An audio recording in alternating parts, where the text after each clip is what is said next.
Hello students, तो हमने previous video में देखा था कि जो SPDF है वो कैसे निकालते हैं। अब आज हम सीखेंगे कि इनमें इलेक्ट्रॉनिक कॉन्फ़िगरेशन कैसे निकाला जाता है। तो उससे पहले सबसे पहले हमें SPDF में कितने इलेक्ट्रॉन मैक्सिमम भर सकते हैं वो हम देख लेते हैं। एस ऑर्बिटल में मैक्सिमम इलेक्ट्रॉन 2 भर सकते हैं, P में 6 और D में 10 और F में 14 मैक्सिमम इलेक्ट्रॉन भर सकते हैं। इससे ज़्यादा इनमें इलेक्ट्रॉन नहीं रह सकते। तो अब हम यहाँ पर आगे आप इलेक्ट्रॉन कॉन्फ़िगरेशन स्टार्ट करते हैं। सबसे पहले हाइड्रोजन, मैंने यहाँ पर 1 to 12 एलिमेंट्स का नंबर लिख दिया है हाइड्रोजन से मैग्नीशियम तक। तो सबसे पहले हमारे पास हाइड्रोजन में 1 इलेक्ट्रॉन है। सबसे पहले आएगा, देखिए यहाँ पर 1s, और s में एक ही इलेक्ट्रॉन भरना है क्योंकि हमें, तो 1s1। नेक्स्ट है हमारा हीलियम, इसमें 2 इलेक्ट्रॉन है तो 1s2। और s में हमने अभी पढ़ा है कि 2 से ज़्यादा इलेक्ट्रॉन नहीं भर सकते।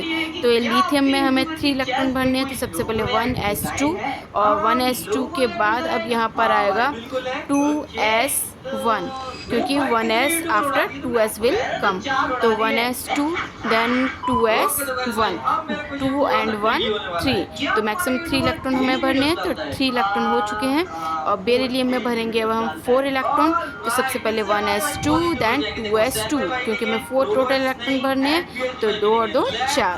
नेक्स्ट बोरॉन में 5, तो 1s2 2s2 एंड 2 और 2 4 हुए हैं, हमें भरने कितने 5। तो 1s 2s then 2p will come. तो 2s2 देन 2p1, क्योंकि हमारा 1 रिमाइंडर था। 2 और 2 4 और 1 5। ओके, इसके बाद कार्बन, तो 1s2 2s2 एंड 2p2, क्योंकि कितने रिमाइंडर है, 2 और 2 4 and then 2p2। I hope सबको क्लियर हो रहा होगा, समझ में आ रहा होगा। और सभी में इलेक्ट्रॉन इसी तरीके से भरेंगे जैसे नाइट्रोजन में 1s2 2s2 2p3। Okay, next अब अपने सब मेरे साथ आप भी रिपीट कीजिए, 1s2 2s2 2p4। Okay, now fluorine में 9, 1s2 2s2 2p5। Neon 1s2 2s2 2p6।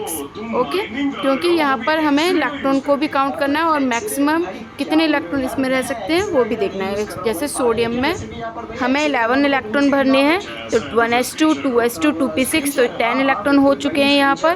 और 2p के बाद इसमें आता है 3s, तो इसके बाद हम लिखेंगे 3s 1s 2s 2p 3s। तो 3s1, क्योंकि 2 और 2 4 और 6 10 देन 1 11।